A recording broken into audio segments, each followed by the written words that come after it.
Achieving a high protein diet on a very low calorie diet is incredibly tough. So this presentation is all around giving you some simple tips to help you structure your day in a way that will improve the amount of protein you can consume, which will then enhance satiety and enhance your adaptations to training while keeping your calories down.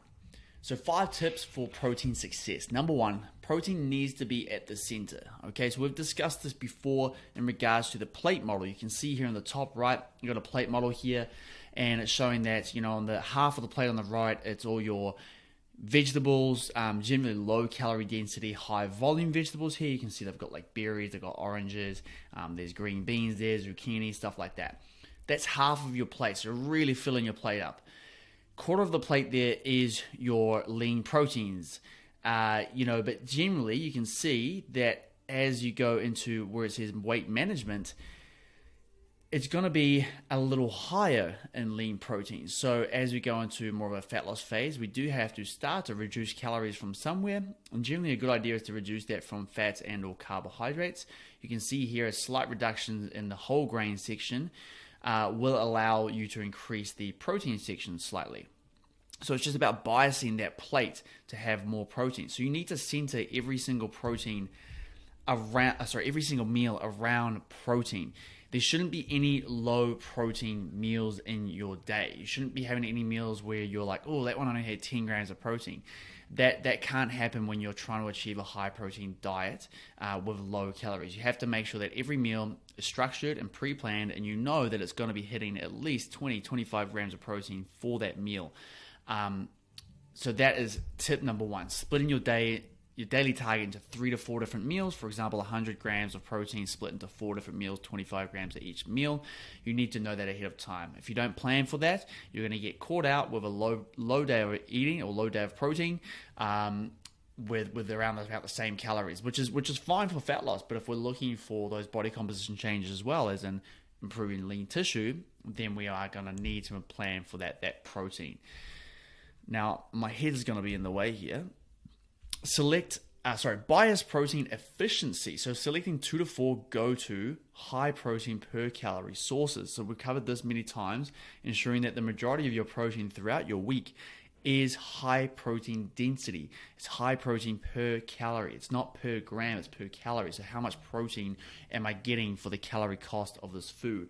And you can see here in that top graph, pea and rice blend protein powder is generally going to be the highest protein per calorie option you have. So you can have 1 shake a day, 2 shakes a day. That will really help you to bump up protein on a low calorie diet. The lower calories you go, you end up having to rely more and more on these powders to get that protein up, specifically applicable to people who are potentially dieting for a physique competition, for example. Vital wheat gluten, sun-fed chicken. I'm not too sure, maybe some of you Americans out there would want to go and have a look and see what kind of options you have in your supermarkets there that are similar to our sun-fed chicken over here in Australasia, where it's basically a pea protein meat substitute, but it's very lean in terms of the amount of ingredients that are involved in it. So it's very much just a pure protein product there with very few fats, very few carbohydrates. So really good protein density. I'm unsure if you guys have any of those options in your stores, but it'd be great to hear as well. So sun-fed chicken, that's awesome. Textured vegetable protein, another one you can just add into heaps of different meals, whether it's a curries or it's a soups, or even I've seen people adding them into oats. So adding some TVP into the oats, bumping up the protein profile of that meal substantially while increasing the volume and increasing satiety. Microprotein, so that's your generally comes under the label as corn, or that's one of the brands that uses microprotein. But in the coming years, I think we'll see a lot more microprotein products coming out to our shelves, which is going to be really exciting because it has got a good amino acid profile and it's very high protein density.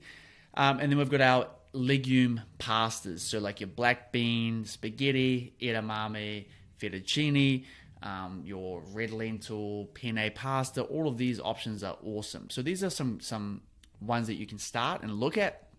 There are obviously more of these depending on where you live in the world as well, but these are some go-tos, along with, of course, your firm tofu is another great option when you get a good firm tofu that's going to be high protein density as well. Now, that should say, let me just exit out so I can move my head, because that's going to really annoy me. Okay, play. The next one says ramp up bonus proteins. So things like peas, oats, kale, quinoa, so like nutritional yeast, low carb, high protein breads and wraps. These are all options you can include in your day of eating to really just bump up protein where you can. These are just those little additives that you can add to a meal that will increase the protein of that total meal. So you can, use some of those protein combining strategies. But things like, kale adds a lot of volume, very low calories, but, adds 3 to 5 grams of protein. Your low carb, high protein breads, if you're having like a sandwich or a wrap, choose the one that is, high in protein. 10 grams of protein you can find in a lot of wraps, or for, 2 slices of bread. That's really good to add into your day. Number 4 here, reducing unnecessary calories, okay? So oftentimes you see people trying to have a low calorie diet and a high protein diet, but they're adding in things like excessive use of oils, avocado, peanut butter, nuts, seeds. These types of things are going to add up into and also like condiments, like sauces, mayonnaise, aioli, that type of stuff. That's going to add up to unnecessary calories here. So we're reducing those ultra high fat products, like I mentioned, oils and things like that, coconut, packaged foods. Reducing ultra high carbohydrate products, so a lot of your more sugary foods, sugary sauces, and then bulk up foods with low calorie options. So one that Tash showed me recently in her day of eating was she added mashed up peas to her guacamole to build up the volume of that guacamole and reduce the calorie intake or calorie total of that. I thought that was awesome. I've seen people grating zucchini into their oats, for example, or courgette for us over here, courgette into their oats. Cauli rice. Using cauli rice is awesome. You can use cauliflower to make pizza bases. I think cauliflower is a pretty versatile vegetable. All of those types of things to build up the volume of those meals and to reduce the unnecessary calories. Lastly here, one tip that I gave to Nicole recently was larger meals, less snacks. So, or I should say larger protein meals and less high protein snacks. If that makes any sense. So low calorie, high protein vegan snacks are hard to come by. So it's very hard to come by a protein snack that's vegan, that's also low calorie. So I generally recommend instead putting most of your protein into your main meals. So those 3 to 4 big meals of high protein, and use your low calorie, low protein snacks between those meals instead. So for example, like having things like watermelon, berries, popcorn, Ella's favorite papadums that she's been rocking on this fatless phase, sugar-free sodas, teas, everything like that, that will just get you through to that next high protein meal. That way as well, there's a side benefit of having higher protein totals in each of those big meals that you have, which is more likely going to lead to higher intakes of leucine at that meal, and therefore a greater likelihood that you will peak muscle protein synthesis response to that meal. So you do need to have a significant amount of protein in a meal to do that. So instead of trying to chase down protein in your snacks, just have low calorie snacks, then don't worry about the protein, and then have very high protein meals. Lastly, here I wanted to show you an example of a 1500 calorie day that meets 130 grams of protein. So that would be considered a pretty low calorie day and a pretty high protein target. This is from Ella, and she does really well at this, and she's taken a photo of each of her meals and popped her tracking in MyFitnessPal for that meal here. So this one's her higher fat meal of the day. It's got the peanut butter on there, but it is your protein oats basically. So some protein powder and some oats. You can see she put in the reduced jam spread there as well. So reduced calorie, so you're opting for those options as much as you can. Lunch, she made a protein quiche. Maybe she'd like to share that recipe with us. I think she uses protein powder in the quiche to bump up the protein of it. So it's a very high protein meal, 41 grams, and then bulked it out with some mixed veg. Really simple, really easy to create. And this one's obviously, as you can see, very low fat meal there. Dinner here, we've got the gardener's pie. So I think that's a mix of like TVP and lentils, it looks like, and with some, looks like sweet potato or kumara, and then bulking it out with those low calorie density vegetables again.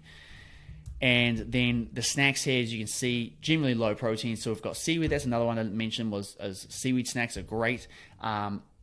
we've got the papadums there, and we've got a cup of tea and a protein ball as well. So you can see how that all works out to be a very high. We've got those big 3 meals of high protein. One of them is 38, one of them is 41, one of them is 28. Lots of protein in there. Another protein ball, another sort of 10 to 13 grams of protein there. And you've got a very high protein day of eating. So that's one way you can structure it, but it's just ensuring you go back to those original tips. Number 1, keeping protein at the center of each meal. Number 2, biasing your protein options to those high protein density options. So selecting the ones that are going to be the best bang for your buck. Number 3, can't even remember what it was now. Number 3, ramp up bonus proteins. So add in those little things that are going to make a difference in the long term. Peas, oats, kale, quinoa, nutritional yeast. Number 4, reducing unnecessary calories where you can. Bulking up your foods with added extras that are going to add volume but not calories. And then number 5, larger meals with high protein and then less high protein snacks and more low calorie snacks. And that's it. Hopefully that helps. Hopefully it gives you some tips to take away and implement to help you meet a lower calorie intake with a high protein intake.